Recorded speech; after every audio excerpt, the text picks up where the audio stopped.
Selamat sore, selamat beribadah kepada Tuhan. Ya, anak-anak, saat ini kita akan beribadah secara online. Untuk anak-anak yang masih persiapannya belum lengkap ya, tolong dipersiapkan dengan baik ya, supaya anak-anak bisa mengikuti dari awal, pertengahan sampai akhirnya. Ya, puji Tuhan, kita nyanyikan satu pujian, Selamat Sore Bapa.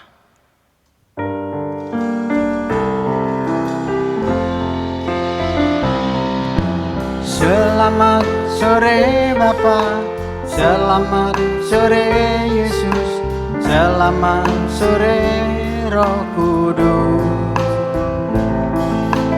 Terima kasih atas anugerah-Mu sekarang telah berlalu. Ku memuji, ku bersyukur, memuliakan nama-Mu. Allah Bapa, Putra Roh Kudus, terima kasih. Kita akan berdoa terlebih dahulu semuanya, anak-anak ya. Tutup mata, lipat tangan, kita berdoa bersama-sama.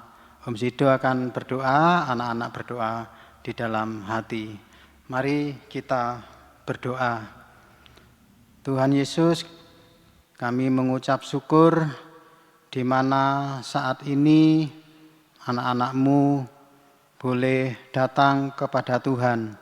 Sebentar lagi Tuhan, kami mau memulaikan ibadah ini supaya Tuhan Engkau mengurapi semua yang kami pakai, baik musik, komputer maupun HP yang kami pakai, maupun peralatan-peralatan yang mendukung di dalam ibadah saat ini. Tuhan, Engkau mengurapi semuanya supaya dapat berjalan dengan lancar. Segala sesuatu yang tidak kami inginkan, Tuhan, Engkau menyingkirkan semuanya. Tuhan, segala roh-roh jahat yang berusaha untuk mengganggu jalannya ibadah ini, Tuhan, kami bersatu hati, kami usirkan hanya di dalam nama Tuhan Yesus.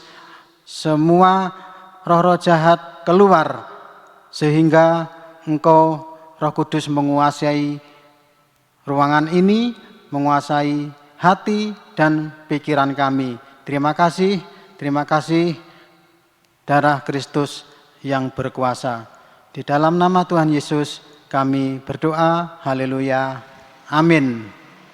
Ya, kita lanjutkan anak-anak ya. Kita lanjutkan segala puji syukur bagi Tuhan. Semuanya anak-anak bangkit berdiri. Segala puji syukur hanya bagi-Mu Tuhan, sebab Kau yang layak dipuja. Kami mau bersorak tinggikan nama-Mu.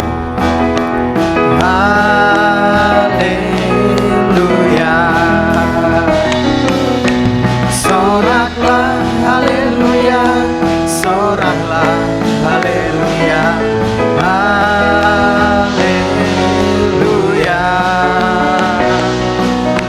Soraklah haleluya, soraklah haleluya, haleluya. Kembali ke atas. Segala puji syukur hanya bagi-Mu Tuhan, sebab Kau yang layak dipuja. Kami mau bersorak tinggikan nama-Mu. Haleluya.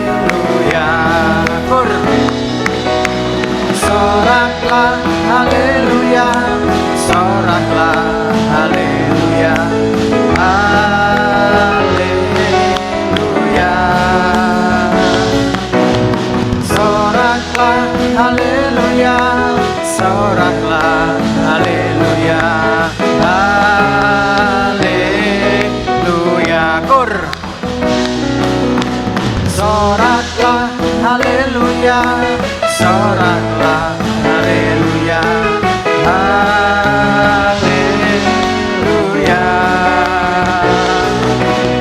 Soraklah, haleluya, soraklah, haleluya, haleluya. Ya, kita sudah bersyukur kepada Tuhan. Selanjutnya kita akan lanjutkan pujian kita, baca kitab suci setiap hari. Kembali bangkit berdiri ya. Baca kitab suci, doa tiap hari, doa tiap hari, doa tiap hari. Baca kitab suci, doa tiap hari kalau mau tunggu, kalau mau tunggu, kalau mau tunggu, glory haleluya. Baca kitab suci, doa tiap hari kalau mau tunggu. Kembali ke atas. Baca kitab suci, doa tiap hari, doa tiap hari, doa tiap hari. Baca kitab suci, doa tiap hari kalau mau tunggu, kalau mau tunggu, kalau mau tunggu, haleluya. Baca kitab suci, doa tiap hari kalau mau tunggu. Silakan duduk. Kita akan nyanyikan lagu Sangkur Sekolah Minggu ya. Kita belajar bersama-sama lagu ini. Kita melihat kata-kata lagu-lagu ini kita pujikan dengan sepenuh hati, dengan sungguh-sungguh supaya makna lagu ini benar-benar kita rasakan ya, sehingga kerohanian kita semakin lama semakin bertumbuh. Mari Om, walaupun aku masih kecil.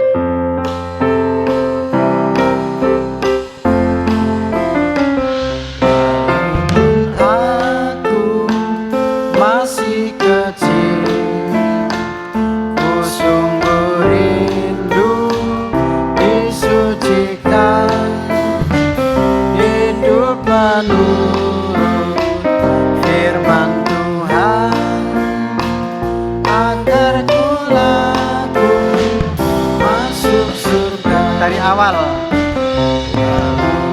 Walaupun aku masih kecil, ku sungguh rindu disucikan hidup menurut firman Tuhan, agar kelak ku masuk surga. Kita pujikan lagu ini dengan sungguh-sungguh lagi ya anak-anak. Ayo kita sama-sama bangkit berdiri. Walaupun aku masih kecil.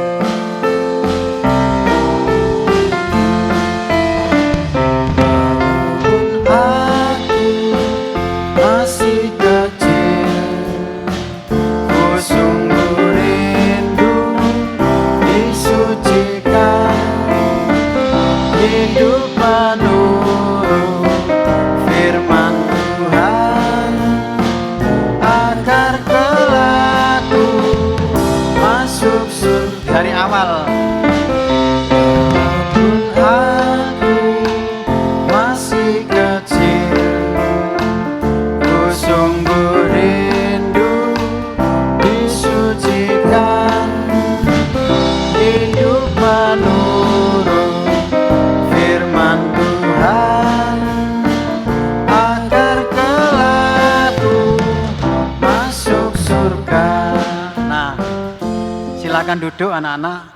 Itu adalah kerinduan dari kita semuanya ya, dari anak-anak juga walaupun masih kecil, anak-anak rindu senantiasa disucikan supaya kelak kita sama-sama masuk surga. Puji Tuhan. Masih ada pengumuman ya.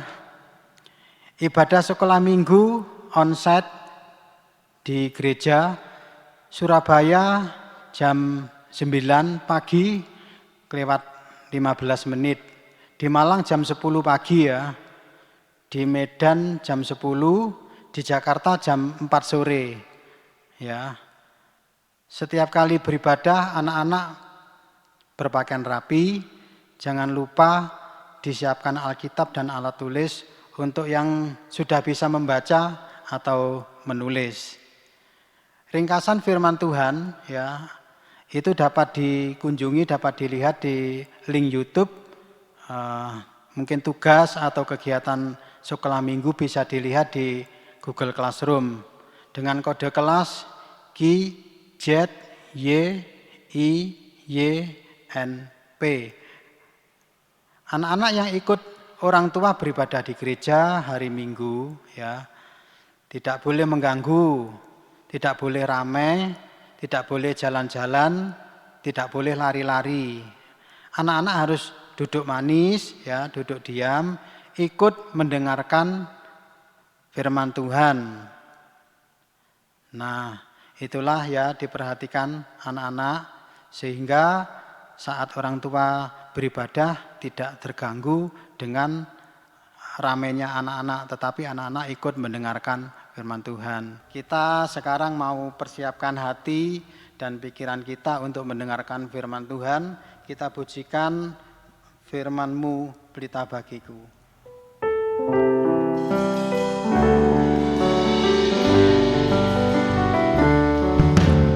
Firman-Mu pelita bagi kakiku, terang bagi jalanku. Firman-Mu pelita bagi kakiku, terang bagi jalanku. Batuku bimbang dan hilang jalanku, tetaplah Kau di sisiku. Dan takut takut asal Kau di dekatku, besertaku selamanya.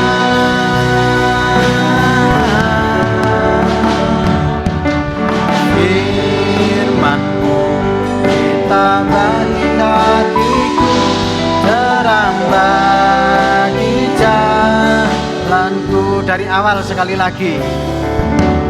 Firman-Mu pelita bagi kakiku, terang bagi jalanku.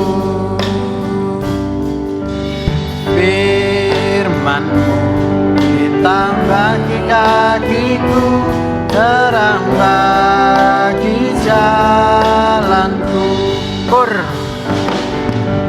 Batuku bimbang dan hilang jalanku, tetaplah Kau di sisiku.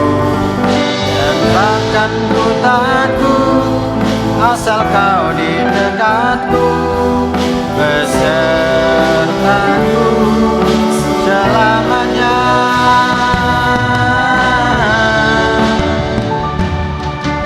Firman-Mu pelita bagi kakiku, terang bagi jalanku.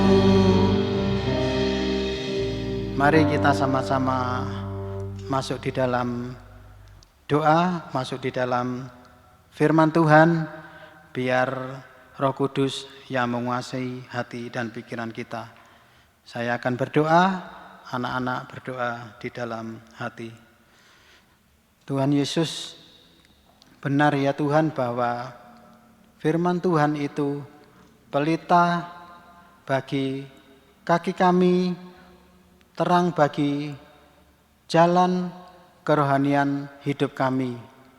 Sehingga saat ini Tuhan, kami butuh firman-Mu yang senantiasa menyucikan hati dan pikiran kami.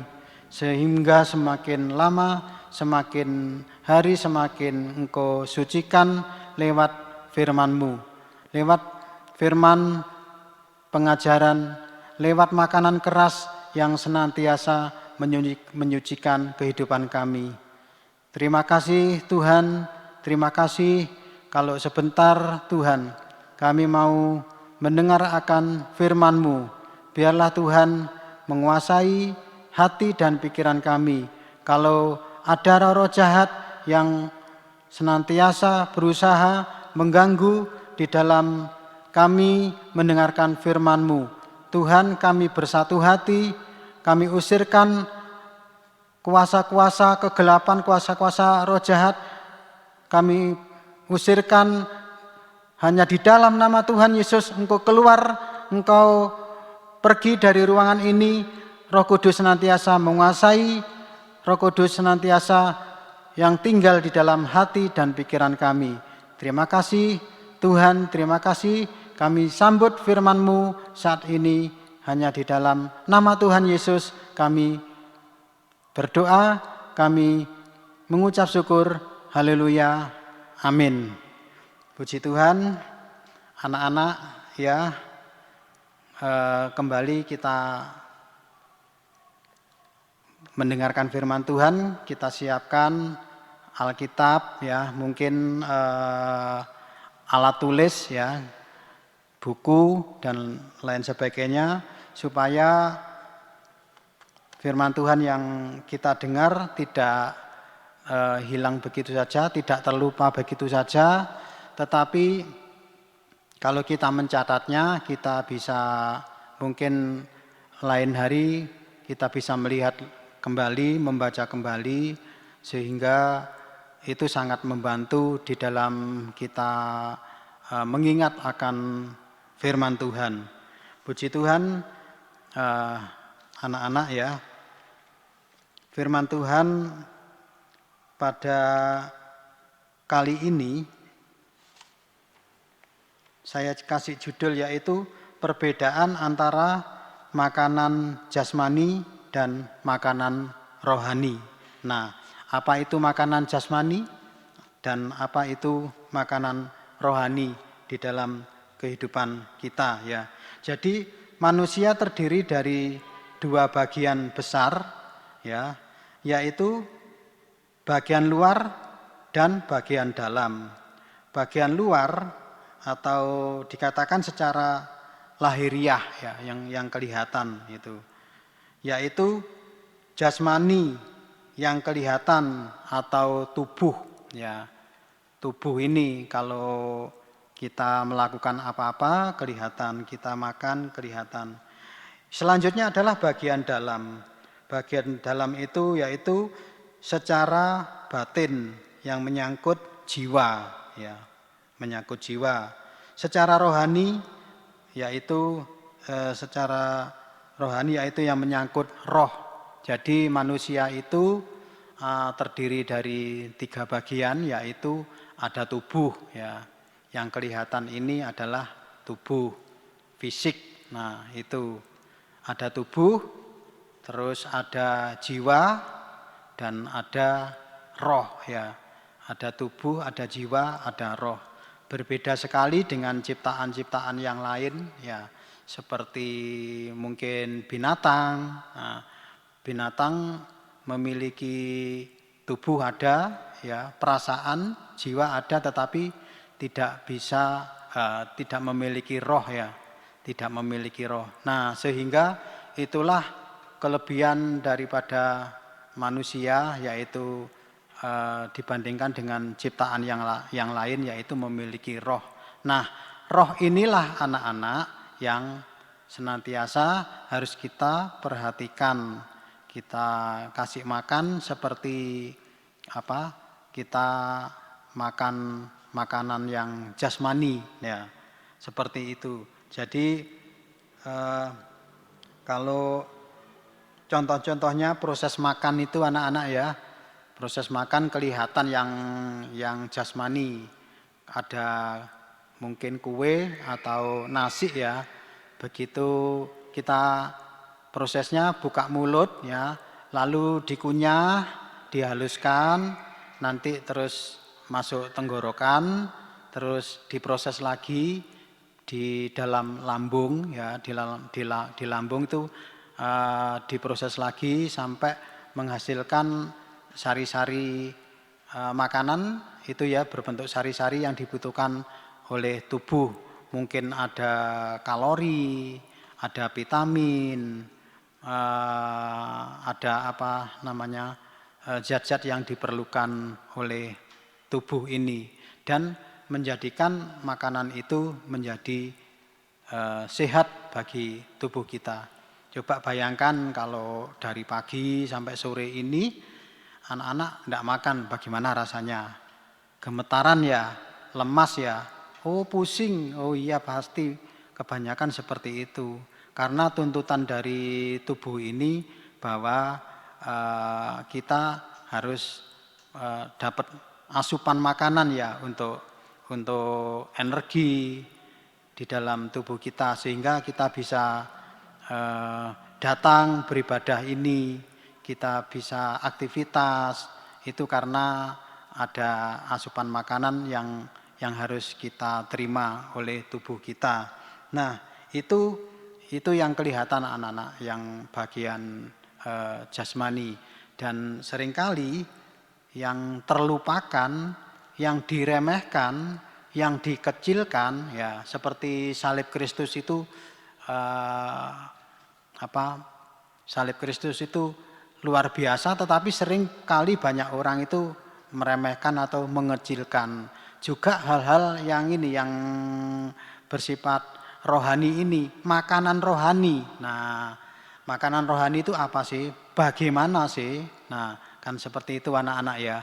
Jadi kita tahu tadi makanan jasmani seperti itu kelihatan ya, secara fisik kelihatan, tetapi makanan rohani itu bukan melalui mulut anak-anak ya, bukan melalui mulut, itu secara fisik. Makanan rohani, firman Tuhan ya, firman Tuhan makanan itu kita dengar melalui apa anak-anak? Melalui telinga kita ya, melalui telinga kita. Jadi hati-hati kalau mendengarkan firman Tuhan yang main-main ya, yang tidak sungguh-sungguh, nah, tidak mengerti karena apa?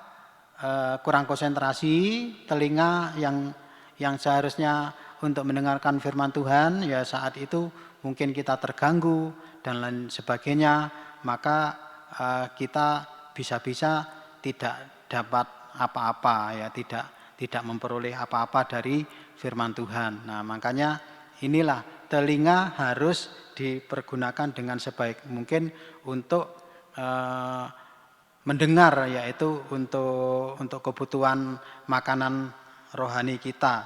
Nah, habis setelah itu ya, telinga mendengar, lalu pikiran ya, kita memiliki perasaan, memiliki pikiran ya, itu firman Tuhan itu langsung masuk dalam pikiran dan diolah di otak ya, masuk otak.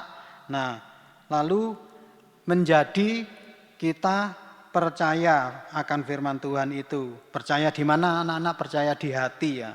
Percaya di hati, lalu selanjutnya tuntutan selanjutnya adalah kita harus mempraktekkan firman Tuhan setiap saat, setiap hari ya, supaya seperti tadi itu, baca kitab suci setiap hari, iman kita akan bertumbuh seperti itu. Jadi itulah anak-anak, antara makanan jasmani dan makanan rohani itu harus seimbang, tidak boleh hanya yang jasmani saja, yang rohani terlupakan. Jangan ya, nanti lama-lama rohaninya kurus, rohaninya sakit, bisa-bisa mati rohani. Kalau sudah mati rohani, tanda-tandanya gimana? Males berdoa ya. Sekarang ada ibadah, lebih baik aku mau lihat yang lain saja, nggak mau ibadah. Nah, itu adalah tanda-tanda mati rohani anak-anak. Jangan sampai seperti itu. Makanya harus rohani ini dikasih makan ya. Baiklah anak-anak, kita lanjutkan, kita melihat di dalam firman Tuhan ya. Kita buka Alkitab kita di dalam Korintus.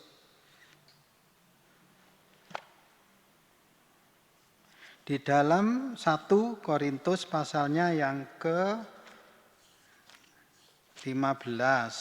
Anak-anak. 1 Korintus pasalnya yang ke-15.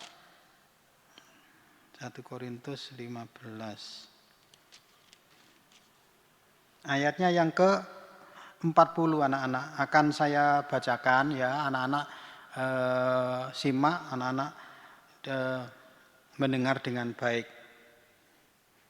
1 Korintus pasalnya yang ke-15 ayatnya yang ke-40. Ada tubuh surgawi dan ada tubuh duniawi. Nah ya, jadi ada tubuh surgawi, ada tubuh duniawi.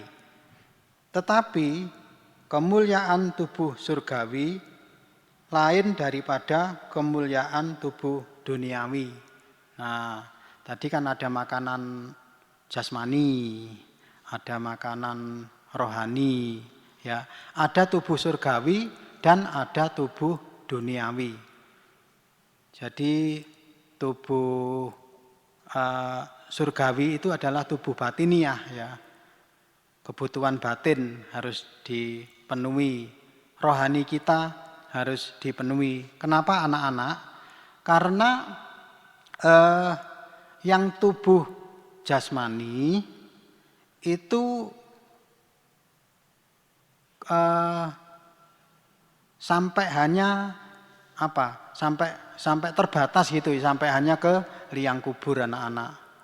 Sampai sehebat apapun manusia ya, sehebat apapun secara jasmani. Nah, itu semakin lama, semakin tua, semakin tubuh ini semakin merosot ya. Jadi terbatas sampai di liang kubur.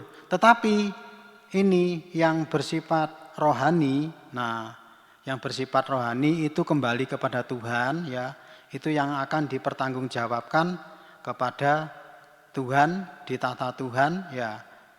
Makanya kita dituntut bahwa makanan jasmani dan makan rohani itu harus sama-sama seimbang ya.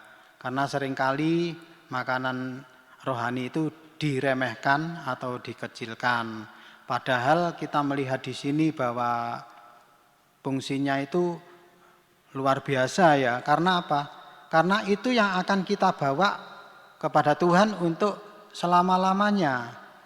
Selama-lamanya artinya kekal ya. Kekal. Kalau yang jasmani tadi mungkin yang kuat umur berapa? Nanti 90 tahun, 85 atau mungkin ada yang 100. Nah, atau seperti itu. Tapi mentok ya sampai di situ. Sudah hal-hal yang kita kerjakan untuk kebutuhan jasmani itu sudah mentok sampai di situ. Nah, perlu kita ingat bahwa yang rohani itu yang senantiasa kekal sampai masuk ke surga, itu yang menentukan ya. Itulah yang menentukan kerohanian kita bagaimana, apakah kurus, mati bahkan, atau kita bertumbuh seperti tadi membaca kitab suci, tiap hari mendengarkan firman Tuhan lewat telinga, ya, hati percaya, kita praktek firman Tuhan, kita bersaksi kepada teman-teman kita di sekolah mungkin, di lingkungan rumah mungkin, untuk saudara-saudara ya mungkin sudah percaya hanya cukup sampai selamat. Nah, tetapi perlu kita tahu bahwa kita harus sampai disempurnakan seperti Tuhan Yesus sempurna. Jadi seringkali tubuh jasmani itu sangat diperhatikan ya. Makan, kalau makan harus ya, jangan sampai telat makan gitu. nanti sakit gitu. Terus minum, terus pakaian, pakaian yang rapi. Kalau sudah rusak mungkin beli. Nah, seperti itu sangat diperhatikan ya. Hal-hal yang seperti itu jarang lupa, tetapi hal-hal rohani seringkali tidak pernah diingat ya, tidak pernah diingat sehingga rohaninya menjadi kurus, sakit dan mati. Nah, pertanyaannya mengapa hal rohani penting ya? Kita sama-sama melihat tadi 1 Korintus, terus kita melangkah ke 2 Korintus 5 ya. 2 Korintus 5 ayatnya yang keberapa? Ayat yang ke-10. 2 Korintus pasal yang ke-5 ayatnya yang ke-10. Saya bacakan, sebab kita semuanya harus menghadap tahta pengadilan Kristus, supaya setiap orang memperoleh apa yang patut diterimanya sesuai dengan yang dilakukannya dalam hidupnya ini, baik maupun jahat. Nah, seperti itu anak-anak. Jadi kita harus berhati-hati, kita tidak seperti binatang yang tidak memiliki roh. Kalau mati sudah selesai, jadi fried chicken mungkin, jadi makanan seperti itu. Tapi di sini di firman Tuhan dikatakan bahwa kalau kita dipanggil Tuhan, kita harus mempertanggungjawabkan kehidupan kita, apa yang sudah kita lakukan kepada Tuhan, seperti itu. Jadi disinilah ya mengapa rohani itu sangat penting ya, sebab semua yang kita perbuat harus dipertanggungjawabkan di hadapan Tuhan. Lalu mengapa? Pertanyaannya lagi, mengapa hal rohani penting ya? Sebab tubuh jasmani hanya sampai mentoknya sampai ke liang kubur. Nah, jadi kalau kita memperjuangkan hal-hal yang jasmani, bukannya tidak boleh ya, harus sekolah harus ya, apa yang sudah ini kerja harus ya, membantu orang tua ya harus, tapi jangan sampai mengalahkan hal-hal yang rohani seperti itu. Jadi inilah awasan bagi kita semuanya. Mungkin tugas sekolah sibuk sampai lupa pergi ke gereja karena tugas-tugas yang dari sekolah membebani kita. Nah, seharusnya kita berdoa kepada Tuhan. Kalau kita nggak dikasih kepintaran dari Tuhan, coba bagaimana? Kalau jalannya tertutup, nah bagaimana? Seringkali sudah belajar, tapi belum mengerti, belum paham. Nah, kita perlu berdoa, kita minta kuasa Roh Kudus ya untuk memampukan kita supaya daya ingat kita itu tajam ya, apa yang diterangkan di sekolah oleh Bapak maupun Ibu guru kita bisa memahami dan tidak lupa. Nah, itu semuanya Tuhan yang memberikan kepada kita kecerdasan, daya ingat yang tajam, kepintaran. Nah, kalau kita nggak berdoa, kalau kerohanian kita tidak diperhatikan, bagaimana? Yang jasmani saja, ya. Jadi jangan sampai seperti itu, ya. Pertanyaan lagi, mengapa? Yang selanjutnya ya, mengapa hal rohani penting? Ya, karena manusia rohani ya sifatnya kekal untuk selama-lamanya. Nah, seperti itu anak-anak. Jadi disinilah letak antara makanan jasmani dan makanan rohani harus benar-benar seimbang anak-anak ya. Yang terakhir kita membuka ayat lagi, yaitu di 2 Korintus tadi ya, mundur sedikit ayat pasalnya yang keempat, ayatnya yang ke-16 ayatnya ya, 2 Korintus pasalnya yang keempat ayatnya yang ke-16, sebab itu kami tidak tawar hati, tetapi meskipun manusia lahiriah kami semakin merosot, namun manusia batiniah kami dibaharui dari sehari ke sehari. Nah, kita tahu dari ayat ini anak-anak ya, bahwa usia manusia semakin hari semakin tua, tubuh ini ya, kalau masih muda ya, anak-anak kecil itu seperti anak saya juga gitu, lari-lari sepanjang hari kok enggak ada capeknya ya, enggak seperti ini orang tua ini, waduh kepengin rasanya aktivitas sebentar gitu capek, kepengin duduk gitu ya.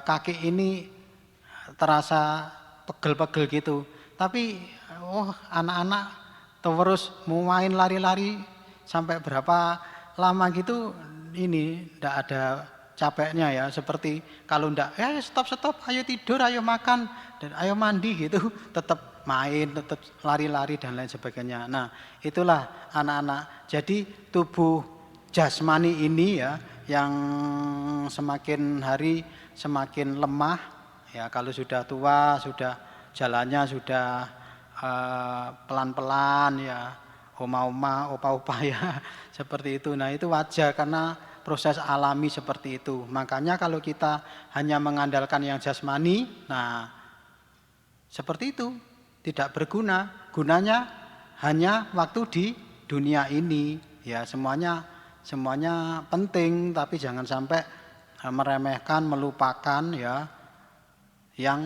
hal yang rohani tadi, karena hal yang rohani itu adalah sifatnya kekal untuk selama-lamanya. Dibaharui batiniah kita saat mendengarkan firman Tuhan, dibaharui ya, bukan fisiknya kembali muda lagi gitu, enggak ya.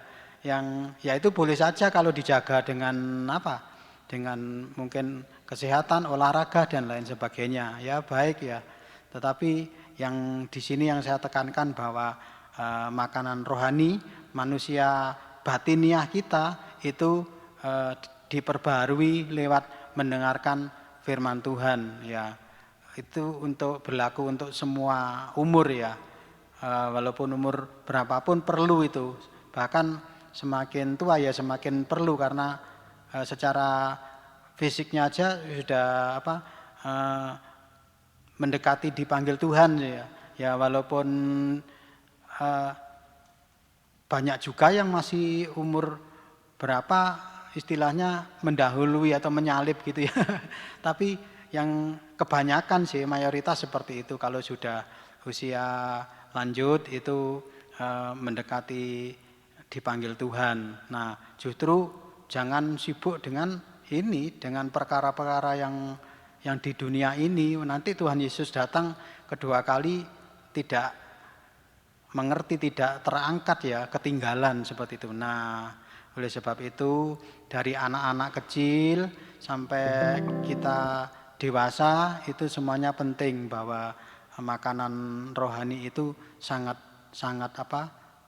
berguna, jangan sampai terlupakan, jangan sampai dikalahkan dengan hal-hal yang jasmani seperti itu. Nah, itulah anak-anak, saya kira bahwa firman Tuhan kali ini mengingatkan kepada kita supaya makanan rohani itu jangan sampai terlupakan, jangan sampai dikalahkan dengan hal-hal yang kegiatan dunia, tetapi semuanya itu bisa kita berdoa kepada Tuhan supaya Tuhan memberikan kemampuan kepada kita untuk melakukan hal-hal yang rohani. Kita kembali memujikan tadi ya firman, sebelum kita mengakhiri, kita pujikan satu pujian firman-Mu pelita bagi kakiku.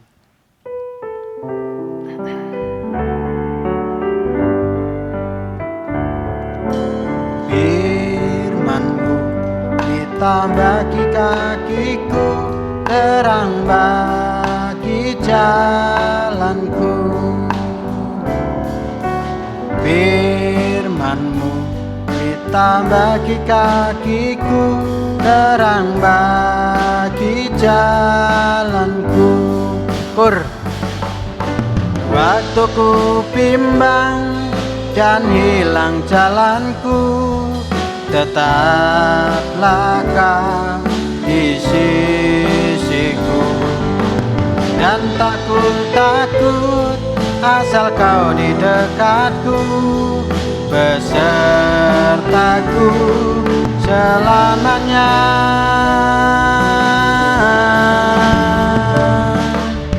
Firman-Mu, pelita bagi kakiku, terang bagi jalanku. Mari kita berdoa. Terima kasih Tuhan, kami sudah mendengar akan firman Tuhan, supaya firman Tuhan yang kami dengar boleh bertumbuh di dalam hati kami, tidak dicuri oleh iblis, tetapi semakin hari semakin bertumbuh di dalam kehidupan kami, sehingga menjadi terang di dalam jalan kami, menjadi pelita bagi kehidupan kerohanian kami. Terima kasih Tuhan, terima kasih. Kalau Tuhan, firman ini sudah kami terima, supaya kami senantiasa Tuhan merenungkan firman ini baik siang maupun malam, sehingga di dalam kehidupan kami senantiasa kami tidak meremehkan hal-hal yang rohani, supaya Tuhan senantiasa boleh seimbang antara yang jasmani dan rohani, sehingga kelak Tuhan, saat Tuhan datang kedua kali, Engkau mendapati anak-anak-Mu semuanya dalam keadaan setia, dalam keadaan beriman kepadamu. Terima kasih Tuhan, terima kasih. Kami Tuhan mengakhiri ibadah pada saat ini, kami alaskan hanya di dalam nama Tuhan Yesus. Kami berdoa, kami mengucap syukur. Haleluya, amin.